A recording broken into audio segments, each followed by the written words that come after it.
விஜய் மல்லி 2 பேருமே அந்த போலீஸ் இன்ஸ்பெக்டர் சந்திரன் மூலமாக மயிலை எப்படியாச்சும் மீட்டு வீட்டுக்கு கூட்டிகிட்டு வந்துடணும் அப்படின்னு சொல்லி நீங்கள் நினச்சிங்கன்னா இந்த வீடியோவுக்கு லைக் பண்ணி உங்களோட கருத்துக்களை தெரியப்படுத்துங்க.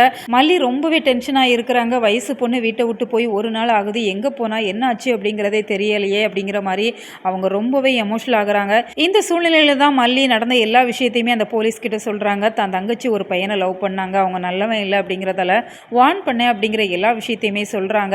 அதனால் இப்போ தினேஷோட ஃபோட்டோவை காமிக்கிறாங்க. உன் தங்கச்சி லவ் பண்ண பையன் இதுவான்னு பாருங்க அப்படிங்கிறப்ப, ஆமாங்க உங்களுக்கு எப்படி தெரியும் அப்படிங்கிற மாதிரி அந்த போலீஸை பார்த்து கேட்குறாங்க. இவன் ஏற்கனவே நிறைய பொண்களை ஏமாற்றி இருக்கிறான், இப்போ தான் இவன் மேலே கம்ப்ளைண்ட் வந்திருக்கு, ஒரு பொண்ணு தான் கொடுத்துருக்குறா அப்படிங்கிற மாதிரி சொல்கிறப்ப, மயில் ஏங்க இப்படியெல்லாம் பண்ணால் நான் அவளை ஒரு பொண்ணு மாதிரி தானங்க பார்த்துக்கிட்டேன் அப்படிங்கிற மாதிரி விஜய் கிட்ட சொல்கிறாங்க. அப்போ தான் விஜய் ஒரு விஷயத்தை எடுத்து சொல்கிறாங்க.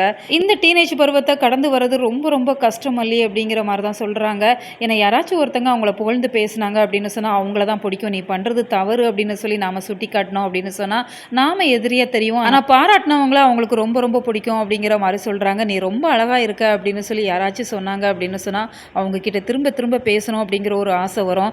அதுதான் அந்த டீனேஜ் பருவம் அப்படிங்கிற மாதிரி சொல்லிட்டு இருக்கிறாங்க. இந்த விளக்கங்கள்லாம் மயிலுக்கு மட்டுமே இல்லை, இந்த காலத்து பொண்கள் எல்லாத்துக்குமே இது பொருந்தும் அப்படிங்கிறதால எப்படியாச்சும் என் தங்கச்சை மீட்டு என்கிட்ட கொடுத்துருங்க அப்படிங்கிற மாதிரி சொல்கிறாங்க. இப்போ போலீஸுமே அதற்கு உதவி பண்ணுறாங்க அப்படிங்கிறதால அவங்க நம்பரை வச்சு ட்ரேஸ் அவுட் பண்ணுறாங்க. அதன் அவங்களோட மொபைல் சிக்னல் லாஸ்ட்டாக ஒரு மொபைல் கடையில் தான் ஆஃப் ஆகிருக்கு அப்படிங்கிறத விஷயத்த தெரியவுமே அங்கே போய் விசாரிக்கிறாங்க. அங்கேயுமே அந்த சிசிடிவி கேமராவை செக் பண்ணி பார்க்குறப்ப அவங்க தினேஷோட வந்தது, மொபைலை மாற்றினது எல்லா விஷயத்தையுமே இப்போ மல்லி பார்க்குறாங்க. மல்லி அவங்க தங்கச்சி மயில அந்த பையனோட பார்க்கவுமே ரொம்பவே உடஞ்சி போயிடுறாங்க. இவன் ஏங்க இப்படி பண்ணுனா அப்படிங்கிற மாதிரி கண்ணீர் விடுறாங்க. ஸோ கூடி சீக்கிரம் மயில் எங்கே இருக்கிறாங்க அப்படிங்கிறத விஜய் மல்லி போலீஸ் 3 பேருமே நெருங்கிடுவாங்க. அந்த ரூம் பாய் கிட்ட இருந்து எப்படியாச்சும் மயில் தப்பிச்சிருவாங்க அப்படின்னு சொல்லி எதிர்பார்க்கலாம். உங்களோட கருத்துக்கள் என்ன அப்படிங்கிறத மறக்காம கமெண்ட் பாக்ஸில் தெரியப்படுத்துங்க.